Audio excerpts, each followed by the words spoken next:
right. Well, thank you, Yassine. First of all, it's awesome to see all of you. Yassine, I want to give you props. It's very important that you're doing this. I saw people, let me see, from, many of you from New York, which is awesome. I'm here in New York right now. Let's go Knicks. I see a bunch of college students from all over the States. I saw someone from London, which shows a lot of late night effort from you guys. So this is a big deal. Second, Yassine, I'm going to start where you just kind of hinted the importance of community. I don't make assumptions on what you guys want to do. I'm assuming some of you want to start companies. I'm assuming some of you probably wanted to be astronauts when you were kids. I'm going to guess maybe a third of you, maybe a little more because it's a biased group. Yassine mentioned this running group we're in. It's called Pitch and Run. A bunch of guys and girls started it long before Yassine and I joined, which was an opportunity for startup founders to pitch investors while running here in New York City. I joined during COVID, this running group. I wouldn't consider myself a runner before. I wasn't pitching, nor did I want to invest in any of their startups, but I wanted that community. I wanted to be around others. I wanted to be around like-minded people. And that's how Yassine and I met. And that importance of community, whether you're an extrovert or an introvert, just the shared learning and shared experiences is really important. So Yassine, I know you said you have a couple of questions. I can either follow your prompts, I can tell my story, you tell me what you want. Go ahead and you can share your story, and then I'll ask you the questions at the end. Cool. So I'm gonna jump in. I'll go way back. Yassine told a little bit of the plot, but ever since I was a kid, since 3 years old, I remember the exact moment actually, I've been obsessed with space. And I can't explain it, and I don't want to explain it. I just know it's something awesome. It's something I love. It's something I want to do. But that's not the point of this story. It'll come full circle because like Yassine said, I'm working at a company that's building the next International Space Station. And my job is to figure out what the business model is for that and for the industry.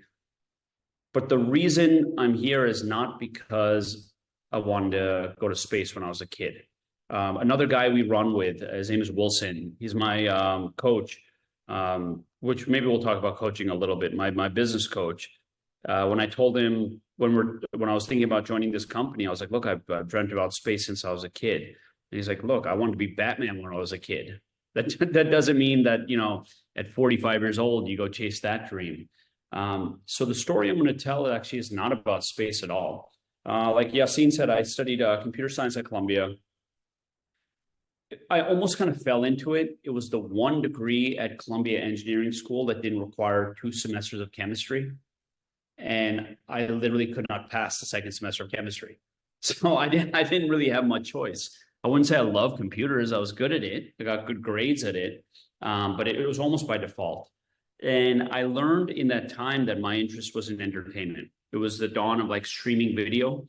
So I got really involved in early streaming protocols, which ended up getting me a job at ESPN. I launched one of the first networks, digital networks that ever streamed HD online. And that was a quick win for me that let me build up a name for myself. We moved up pretty quickly at ESPN at a young age, moved into an international role, and then got the startup bug. And I'm gonna speed through the startup stuff, even though that's what might be most interesting. But I spent 10 years as a startup founder. Started 3 companies, all were investor backed, all had some level of success. 2 we sold, 1 we shut down, but it was a rough ride. It was a really rough ride for those 10 years. And 8 years ago, my wife and I had a son, and I decided I didn't want to put someone else through that struggle. It was okay for me. My wife was super supportive, but I wanted to go back into I wanted to take the blue pill, go back into the matrix. And I did. I joined Google, and it was amazing. It was the best. For 4 years, 2 years before COVID, 2 years during COVID, I really got to plug back into the system, and not as a cog in a wheel, but as myself, and really saw that I didn't need to define myself as an entrepreneur. I didn't need to define myself as a startup founder. I could literally just be good. I could be great at what I love doing and be compensated well for it. And I literally stated to a couple of friends on Pitch and Run in this group that I don't think I'm ever leaving Google. I'll stay there forever. Those are words out of my mouth. And I'm not like a never or forever type of person, but I was so happy there. And then 3 days later, I got this offer at Axiom. And they called me and they're like, hey, do you want to help build the next space station? And it's not that simple that they just called me. I actually made an investment in Axiom, my first ever angel investment. The folks at Pitch and Run helped me decide to do it. And then the CEO and the chairman started calling me for advice. And again, I'm going back to when I was 3 years old. Space was always a daydream for me. What value could I possibly add to them? I gave them a little bit of money, but what the hell do I know about sending people to space and building a space station and getting all these countries involved? But I realized that having this startup experience, this outsider mentality, had a lot of value. And I started advising Axiom for 4 months, and then I joined them as chief revenue officer. And what we're doing at Axiom is we're building the replacement to the space station. The International Space Station, Yassine, your memory is really good for your age. You're probably a bigger space nut than I am, but the space station came up in the early 2000s, and it's a shared platform by 15 member countries, and it's a barter system. They all put in money, they get what they put in, they get it out. It's a barter system, it's zero sum. But for the last 20 plus years, humanity has lived off planet. I just met the astronaut 2 weekends ago, the only American who was not on Earth during 9/11. Kind of insane to think about that. He was on the International Space Station, took this crazy picture of downtown Manhattan, but that's how long we've been living off planet. Only 600 people have been on planet, but with the commercialization of this industry, we're going to start seeing that going up and up and up. And in our lifetimes, we will see people on the moon again. We will see people on Mars. We might see deep space exploration, but you're going to see civilization off planet. And it's going to happen because of startups. It's going to happen because of people like us who will take the journey that the governments have set up, but now it's up to us to really define that market. So I think, the opportunity for me is amazing. And Yassine, I'll turn it back over to you for whatever questions you have. Happy to answer anything. Sure. I'm really excited to ask you some questions. Do you mind if I go into like some of our personal conversations without, no? Absolutely. So one of the things you told me one time actually really surprised me. You guys know this commercial called Blade for helicopter rides? Tej, your time is very valuable. So can you give me an example of a day when you had to hop on a helicopter because it was that important to go between meetings in New York City? So I think the one you're talking about is I had a flight to Europe, a red eye, and the flight was at 7. It was maybe 5 o'clock. And I don't know if anyone's tried to take a Uber to JFK at 5 o'clock on rush hour. It's going to take you 2 hours and cost $200. Yeah. And someone in the running group told us, like, why don't you take a helicopter? And I was like, haha. And they're like, no, really, there's a service that for $145 will get you to JFK in 5 minutes. And I took it, and it was cheaper than the Uber, which was, actually, it wasn't really that hard a decision. And I was at JFK by 5:15, made my flight, actually ended up closing a huge deal with the European government. But the key lesson there for me, besides that helicopters are awesome and it's good to be in a running group that they tell you that you can take it. The key lesson for me was, we're in a startup. A helicopter ride, a first class ticket is expensive. And sometimes we want to be frugal, and we should be frugal in our businesses all the time.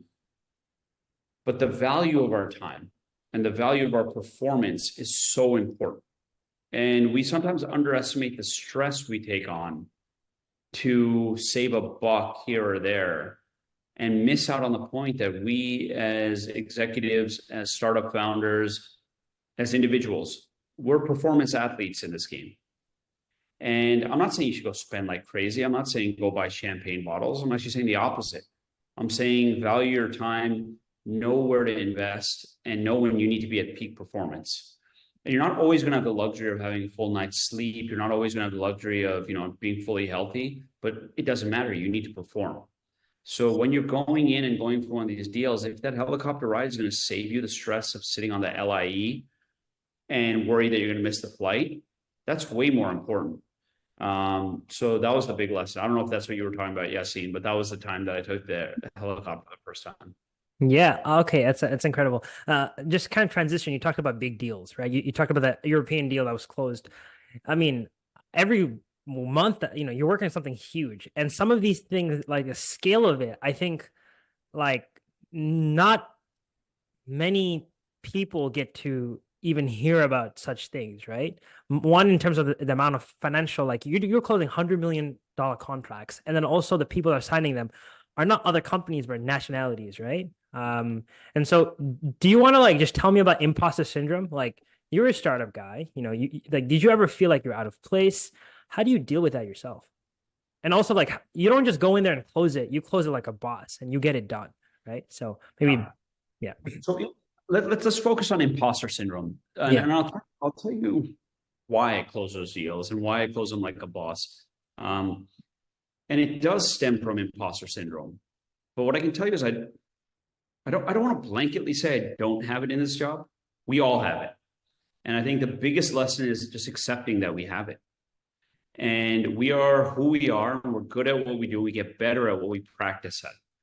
So imposter syndrome was at its height for me as an adult. I'm sure I had it as a teenager. I'm sure, but as a professional, when I was a startup founder, my title is CEO and founder, and I'm taking other people's money and I'm convincing people to leave their jobs and join me. And every day I felt like a fraud. Every single day. I'm not a liar. Actually, honesty is like so core to my values. Like I actually don't lie.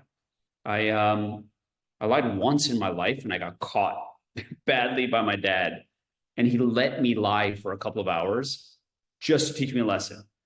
I didn't get grounded. There was no punishment after, but like I still live with that. And like it's actually a very core tenet of who I am. But like I don't know. As a founder, I always felt like a fraud. Then I get to Google, and Google in their onboarding has this like lesson about how we all feel imposter syndrome. At Google, there's this common the interview process is really hard, really hard. So most people when they get in, and these are like PhDs, these are people who are geniuses. Everyone feels like somehow they gamed the system, or there was a glitch in the system and they got in, because you're around all these great people. And Google does a really good job of what I call psychological safety. Accept that we have imposter syndrome. Accept that we don't want to be wrong. Accept that we don't want to be humiliated. Accept that we don't want to be blamed. Once you accept those things, then you learn from mistakes so fast and you do it together. So I'd say, Google equipped me with tools about recognizing imposter syndrome. Then I come to Axiom. And before I invested in Axiom, I actually thought my childhood dream was a pipe dream, not even possible. And when I finally like kind of came back to like, you know what, fuck it, I want to do this. So what if I have no experience? I want to be part of this industry. I went and I met with a friend of mine, and I said, hey, I want to work in space, but I'm not a billionaire and I'm not a rocket scientist. I literally couldn't pass the second semester of chemistry. Like, how am I going to help this industry? And my friend was like, there's a lot of space between billionaire and rocket scientist. Like, think about your startup experience, think about your Google experience. These founders would be lucky to have you. And I was like, shit, that's not bad. And that's how I started investing. So then when they started asking me for advice, it wasn't imposter syndrome. It was more like, I don't know how I can help you, dude, but of course, I'm happy to talk about space. I'll do it anytime. And then I realized, my decades of experience and what I've learned is value to someone. So when I get to Axiom, literally nobody in the history of humanity has commercialized space. I can unequivocally say I'm the best chief revenue officer in the history of space. I can prove it with numbers. I can prove it because there's literally nobody else. I can't tell you who number 2 is because there isn't. But I also can't be an imposter. What am I? I'm going to pretend I'm a rocket scientist. I'm going to pretend I understand propulsion and convection and all these other theories. No, I don't. And when it comes to selling these deals, 100 million plus deals, in record speed, if I actually were an expert or was pretending to be an expert, there's no way I'd go and make these phone calls because I would tell myself it's not possible. So it's almost like getting past imposter syndrome and being able to say, I don't know.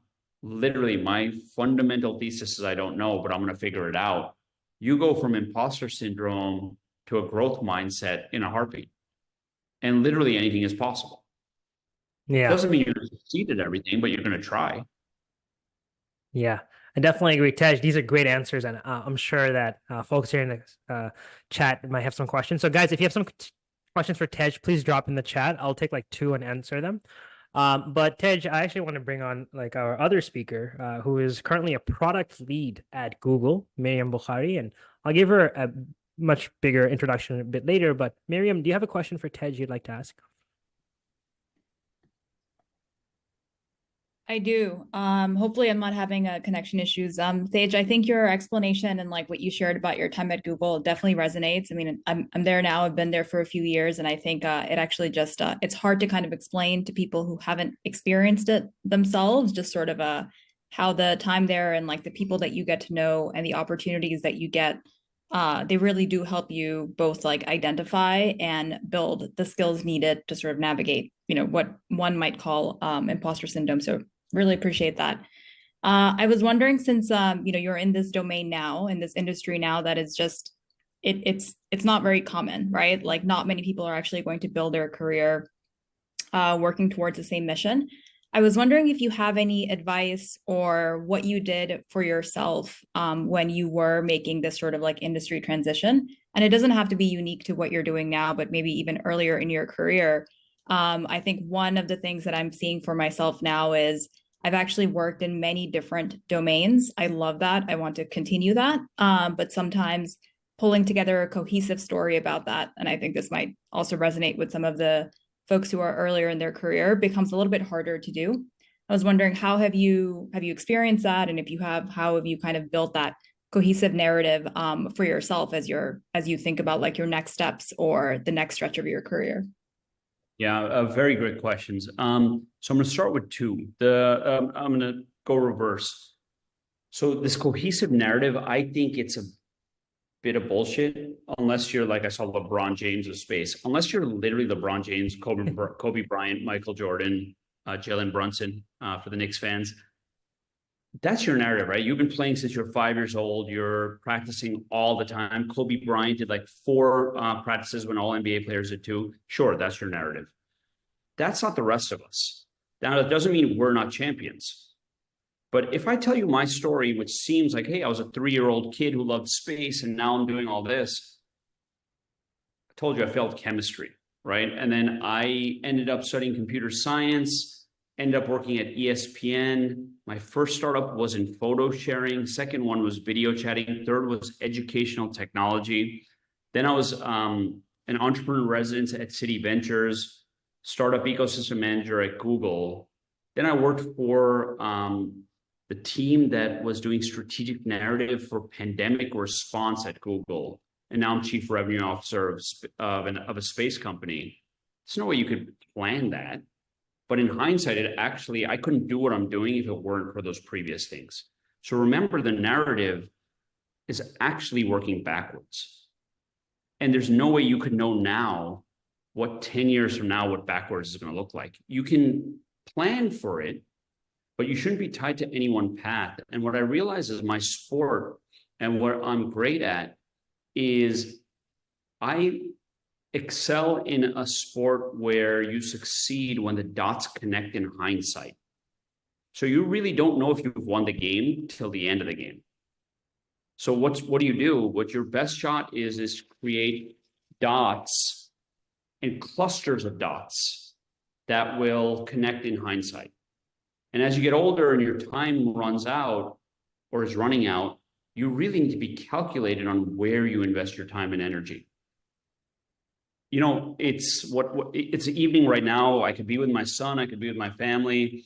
I just got back from Madrid. I chose to do this, not because Yassine asked me, but I know there's hundreds of students and people that are part of this community. And me choosing to run every Monday and Friday, where 2 years ago I told you I hate running, was an investment in time that I know will connect backwards. I don't know how, but it will connect backwards. So that was my first point. Those narratives, they almost don't matter. The narrative that matters is when you look backwards and say, okay, this is how I got here. So your best bet right now is just do what you love. Do where you're, whatever that energy is calling you, whatever you enjoy. It doesn't matter if it's hard, push yourself. But if it actually feels good for you, do it. The other thing I'd say is, to your point about how I got here, I know I sound like a super Google fanboy. I want to be very clear that I loved my time there. I don't know if it's the same company as when I was there, but we used to do this thing called a professional development plan, where every 6 months you talk to your manager and you map out like the next 16 years, and you start at the end and look at your dream job and work backwards. And my dream job was literally, I want to be the guy that brings point-to-point travel from New York to Tokyo. Like, you fly on a rocket, you get to Tokyo in 20 minutes. And my boss is like, oh, that's kind of cool. Let's work backwards from how you get from Google to that. And in that plan, the map is very different than what actually has happened. But in that plan was angel investing in space companies. And I made my first angel investment, and here we are, and it accelerated the plan. So I think having an idea of where you want to go today, which will change, your preferences will change, and knowing that you're investing in opportunities that bring you energy, it'll all work out in the end. It always does.